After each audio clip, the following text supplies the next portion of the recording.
और इस वक्त आपको दिखाएंगे DG ISPR major general Babar Iftikhar का खुसूसी interview. Thank you for having me. Thank you. If you don't mind, I'll just take this off. I'd like to start off by saying you and the foreign minister did an excellent job in presenting a detailed dossier with solid facts on Indian sponsorship of terrorism in Pakistan. What has the response been from the international community? Well, let me start from the 5th of August 2019. Whatever actions the Indian government took, the revocation of Article 370, the special status of Indian occupied Jammu and Kashmir. Ever since then, India has received a lot of negative press, and the issue has been very well supported by the Pakistan government, the way it has been taken up on different international forums. This was an ongoing thing. They were already receiving a lot of flack on this thing.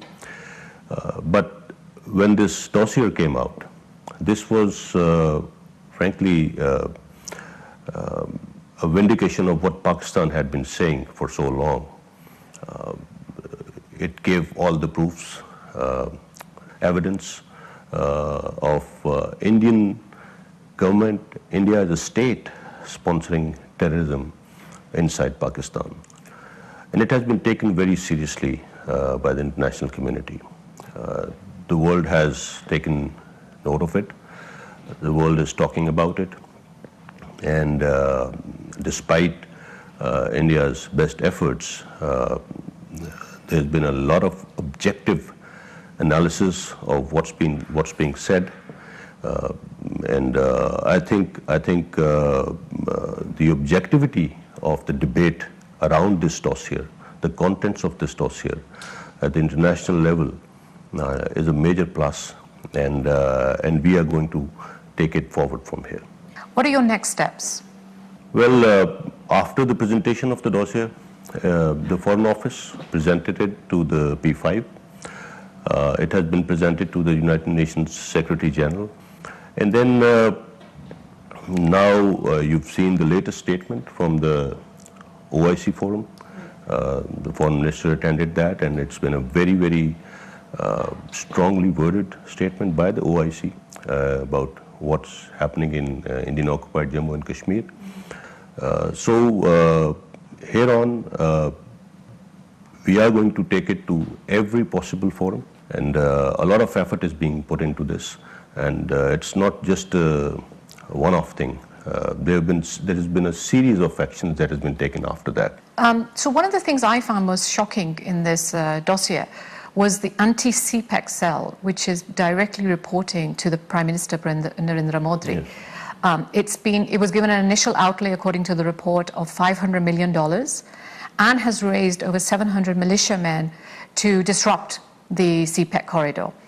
Now, what is the nature of the threat that you're facing here, and how will you ensure the security of the corridor?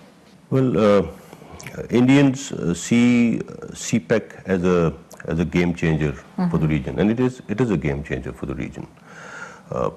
It's offering connectivity to the whole region, and with that, Pakistan becomes a connectivity hub for this whole region, and I think this is a game changer in the sense that this project has the ability, the potential to bring prosperity to this whole region by connecting everyone. It's not just a north-south thing. So and for Pakistan, it's basically an economic project. And that's what the project's name also says, China-Pakistan Economic Corridor. So the kind of threat that it is facing from the Indians is obviously they've started with the security threats that we are facing.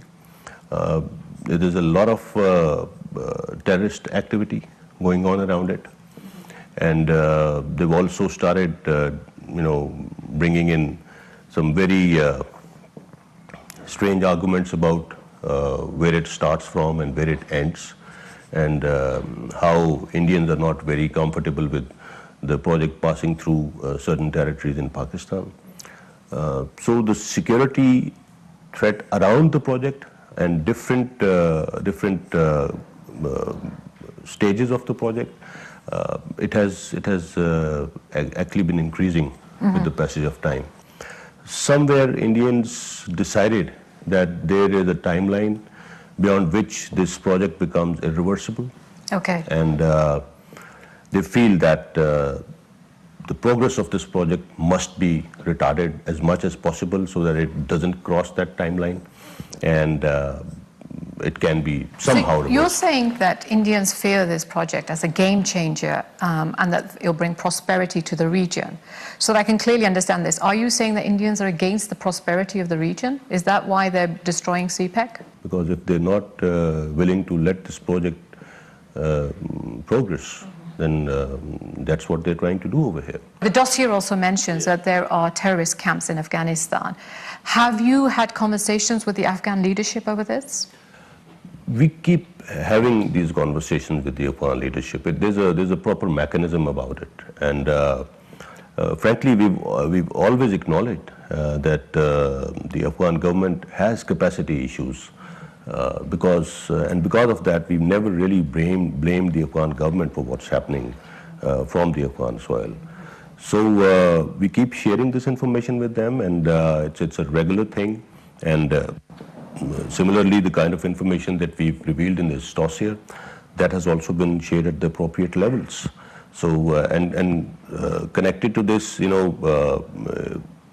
since this particular zone is also being used to target the CPEC,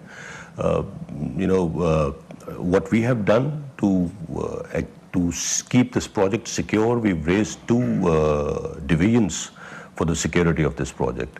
And other than that, we have about 8 to 9 regular regiments also protecting this, the corridor, the project at various locations from wherever it is passing through. And in addition to that, there are paramilitary troops which are also deployed.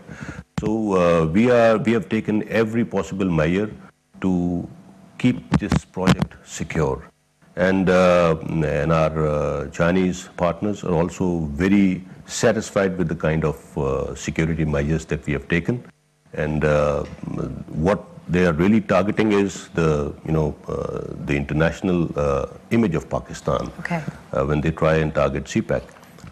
There have been the terrorists who are being used to target this project are continuously targeting the Chinese manpower involved. They try to do that. They are trying to target the labor, the local labor also who are working for this project. So there are a lot of dimensions to the kind of security threat that this project gains.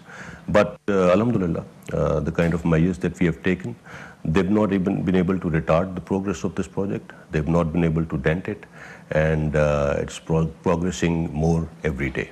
Okay, I'd like to bring you to the LOC right now. We're seeing high levels of LOC violations by India, also including use of heavy military equipment, which we've never seen happening there before. Diplomats are talking about a new grand design. What are your thoughts? Well, the design here, to put it simply, is to externalize what's happening inside India. Now, I won't go to what's happening on mainland. The whole world knows about that. Well, as far as Indian illegally occupied Jammu and Kashmir is concerned, India has been continuously trying to tag this indigenous freedom struggle with terrorism. And these and whatever measures they're trying to take over there, the kind of increase in intensity and lethality of the ceasefire violations, as you see nowadays, well, it all started from 2014, and I think 2019 and 2020, these 2 years, have seen the maximum number of ceasefire violations and I believe maximum number of casualties also. What they're trying to do here is that, as I said, they're trying to connect this freedom struggle with terrorism. And terrorism they're trying to connect with infiltration, so-called infiltration from Pakistan. We've been taking diplomats, media to the line of control where they've seen it for themselves. There is no way that any kind of infiltration can take place along the line of control because the kind of counter-infiltration grid that they have, because of the kind of deployment that they have along the line of control. You need to understand, I mean, there are about 9 lakh Indian soldiers inside Indian occupied Jammu and Kashmir. And look at the kind of deployment that they have on the line of control. So the complete Pakistan army is about 6 lakh. So 9 lakh people in Indian occupied Jammu and Kashmir, soldiers. Local political leadership of Indian illegally occupied Jammu and Kashmir have also said that if everything is hunky-dory, why do we have, why is it the most militarized region in the world? Right. So what they're trying to achieve from these ceasefire violations is that they are trying to divert the attention of the world towards Pakistan. And they are trying to claim that whatever is happening inside Indian illegally occupied Jammu and Kashmir is because of the infiltration and it's because of the terrorists coming from this side of the border, whereas it's absolutely false. And we've said a number of times, I mean, we have a United Nations observers, military observers group in India and Pakistan.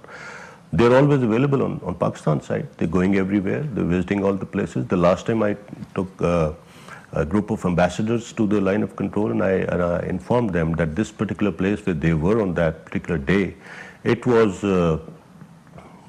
pointed out by none other than the Indian Army's military chief that it's supposed to be a launch pad where maybe 250 odd individuals are waiting to infiltrate inside India. So it's absolutely propaganda, and the only reason that they're doing it is, one, to externalize their internal issues. Second, they want to, I mean, they understand whether they fire on us or whether we fire back, it's the Kashmiris who are being hurt on both sides. So it is also an exercise in trying to draw a wedge between the Pakistani army and the population living along the line of control. Okay, so there's been an increase in violations along the LOC as we've just discussed, and we're seeing a rise and surge in terror activities here in Pakistan as well. You've just recently given this complete dossier on Indian hands in terrorism in Pakistan. Yet, when Nagrota incident happened, the Indian government and the Indian media still played up that Pakistan must be responsible somehow. What is the pattern that you see emerging? Well, the pattern is, we've seen this happening before. We've seen this happening before. It's a regular pattern with India. I mean, there's nothing new emerging here. They are always looking for some kind of an excuse, right, to raise the temperatures. False flag operations are a norm with them, and they keep doing that all the time. And usually when they... Are you suggesting the Nagrota incident was a false flag incident? What is there? What have they found out? Have they shared anything with the rest of the world? No. I mean, this is what I'm trying to say. If whatever is happening inside Indian illegally occupied Jammu and Kashmir, they are, frankly, I think they're in a state of denial. And that is causing them the kind of trouble that there is. It is an indigenous freedom struggle. It is totally indigenous. It's not possible to sustain a freedom struggle for more than 70 years. It's not humanly possible for that to happen. And that is exactly what is happening. So Pakistan, on the other side, I mean, when the present government came in, Your Prime Minister offered one step forward, he's on record 2 steps forwards, yeah. of having said that you move one step and I'll take two. So we've always been trying to, normalize. We need to normalize the situation over here in the region. And everybody understands what is the potential of India and Pakistan. So the pattern here is, whenever there is a major event coming up in the world, anywhere else, something happens. Something that can connect Pakistan to terrorism. It was interesting that you mentioned Indian propaganda as well. Social media that we're seeing right now, there's a massive increase in fake news, misinformation, disinformation about Pakistan, about the Pakistani army and so on. Recently we saw the hashtag trending in Twitter, civil war in Karachi. Now you're the head of Pakistan Army's Information Services wing. How do you intend to counter this? Can you do anything to counter this? Well, it's a major challenge, especially what's happening on the social media. And again, the best way to handle this is transparency. The best way to handle this is not leaving any information voids.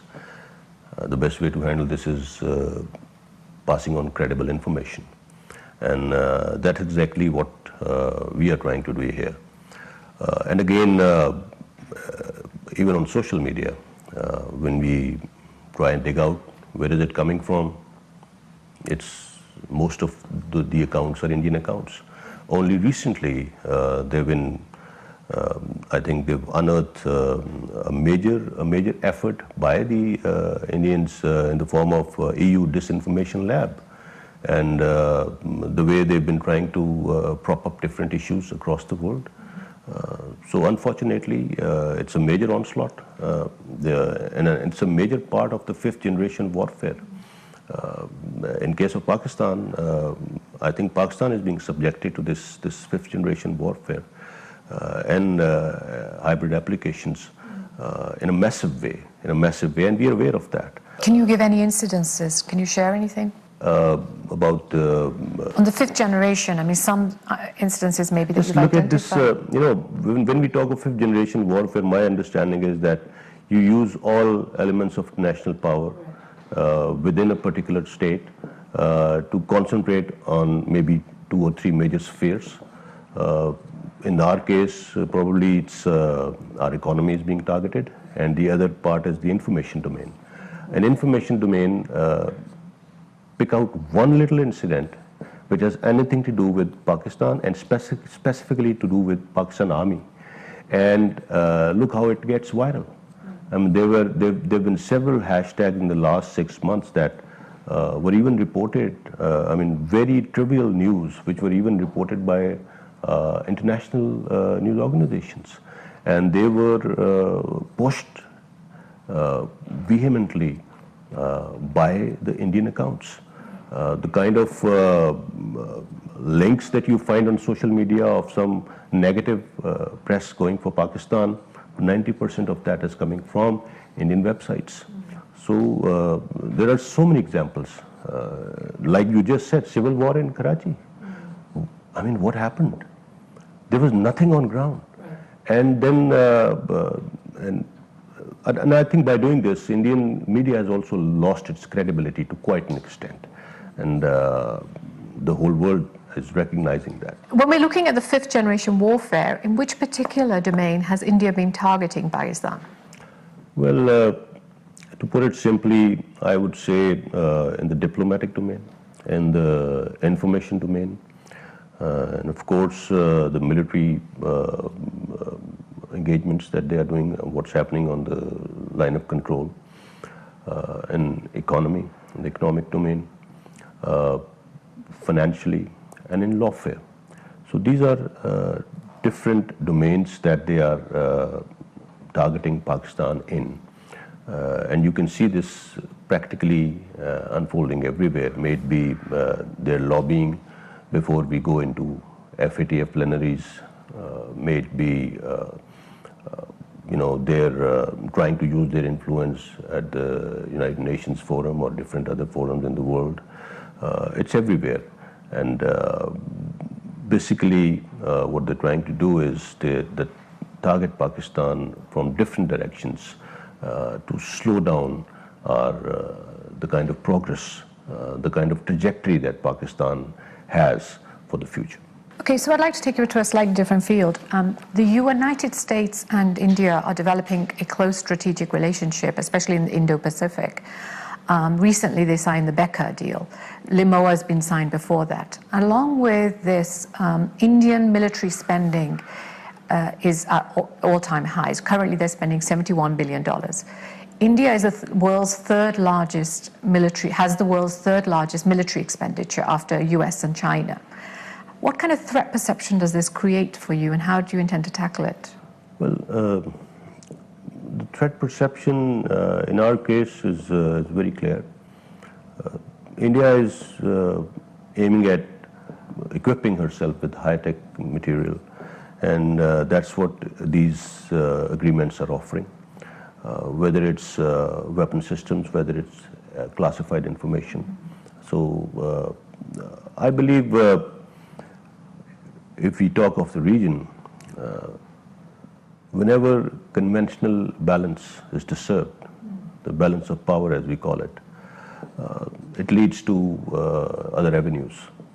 So in our case, as far as we are concerned, I think the differential of defense spending between India and Pakistan is almost 1 to 9. But we are absolutely prepared for what we have in front of us, and we are aware of what they are acquiring, and what we want to, what we keep telling the international community and our friends in the rest of the world is that international community has to understand that any major disturbance in the balance of power in South Asia will be a major disaster for not only for the region but also for the rest of the world. So this balance of power must be maintained at every level, and the more it is disturbed, the more it gets lopsided, the more dangerous it becomes. I'd like to take you to the western border now. Pakistan Army has been doing clearing operations there for the past decade. You've been securing the borders. How far are these initiatives, and will they actually give us long-term security? Yes, I think we've come a long way on that account. As far as the western border is concerned, our aim has been to ensure better management of this border. So we've, after we were through with the operations that we were doing, right now there is not a single inch of our land along the western border which is not being manned by our soldiers. So then we started off with the fencing, because it's a very porous border, and it was a major undertaking. But alhamdulillah, right now we've fenced about 83% of the Pakistan-Afghan border. So by the end of this month, inshallah, we would have completed that. We are hoping completed the Afghan-Pakistan border. Pakistan-Afghanistan part of the border that falls both in Khyber Pakhtunkhwa and Balochistan. Are you going to be going down towards Iran? Have you started? Yes, as far as Pakistan-Iran border is concerned, 30% of it has been fenced so far, and I believe by December 2021 we will complete that also. Now there are just a few places in between which are snow-clad most of the time, so and the terrain over there is it's really difficult. Now those areas will be manned in another way, but we are trying to fence 100% of our western. And is this going to give us the security that we're looking for? Absolutely. We are going to. It's going to give us security. It's going to stop the smuggling of goods and narcotics, and it's a major dividend. It's a major dividend that we're going to get out of this thing. Then the border terminals that we are making over there, 2 of the border terminals will be absolutely international standard in Chaman and Torkham. Right now, 5 are functioning. So the passage on both sides, it's going to be absolutely regularized, formalized, and this is going to be a major breakthrough for us after we've fenced the whole border. It's already paying the dividends. It's already showing. Have you done any calculations as to maybe how much terrorism has been reduced by because of the fact that you've bordered this fence? I think I won't go into the percentage of it, but the number of incidents has decreased massively. The number of casualties have decreased. Yes, of late we've seen some surge in some activities along the border regions, but it has other connections, as I revealed in the dossier that we gave. There's been a massive effort by the Indian side to kind of create some kind of disturbance inside Pakistan, especially in the border regions. Again, they're also trying to target the fencing over here. The way we are trying to fence the border. We keep sharing whatever little incidents happen along the border, Pak-Afghan border, in our frequent press releases. So it's been, I think it's brought down the incidents to a major extent. And one thing that I would like to add about border management, and it actually shows how important it is for the present civil military leadership of Pakistan. A new border management division has been recently raised. It was announced by the Prime Minister. It will be functioning under the Ministry of Interior, and it will be centrally articulating and managing all the points of entry, whether from sea, airports, or the land borders. Okay. It will be articulating and managing all these points of entry centrally with different agencies working under it. So the point of reiterating this is that border management is key to securing Pakistan, better border management, and that is exactly what we are going for. So what do you see as the future of Afghan peace process and Pakistan's role in this? As far as Pakistan's role in Afghan peace process is concerned, it's that of a facilitator. Pakistan has done everything that it can to facilitate the peace process. Well, its future, we're very optimistic about that. As far as what happens next has to be decided by the Afghans. Nobody else but the Afghans, and that's what our endeavor is. We have tried to facilitate this to every extent that we could, and everybody has acknowledged that. The Afghan government, the US government, they've all acknowledged that Pakistan has played the most positive role in trying to bring them on the table, trying to facilitate the talks, and to take this peace process to a logical conclusion. So that's our role in it, and that's what we'll continue doing. So military-to-military engagement exists in every country. It's an important part of diplomacy, defense diplomacy.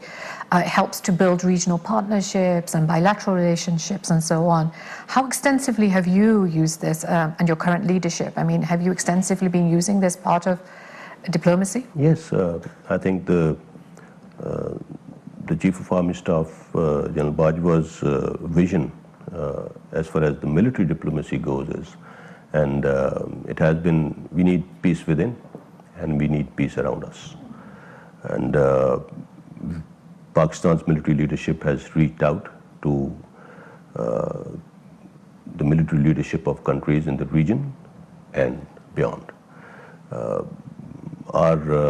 And it has really been received very positively, and we've had a number of advantages from this thing. Our military engagements with the Chinese, our military engagements with the Gulf region, our military engagements with the United States, Russia. it's all been. I think we've gone to. We've explored new venues on this account, and it has really helped bring Pakistan's international image to a new level. So the outreach, as whether it's for training, whether it's for different other exchanges at the strategic level, and whether it's for defense equipment, buying and selling, I think it's in all the avenues. It's been very positively received, and it's brought us a lot of dividends on that account. Okay, so I'd like to ask you, my final question is, Pakistan's now going through the second wave of corona. We've seen a very strong institution, NCOC, being created during this period, which has done a fantastic job, being applauded throughout the world on how it's managed this in Pakistan. What has been the Pakistan Army's role in supporting it? Right from the day one, Pakistan Army has been part of every effort that has been undertaken by the government, by the people of Pakistan to control this. You've talked of NCOC. I'm sure you may even have visited the place. It's being manned by the military and their civil counterparts. When this setup came, it was when we came up with the setup.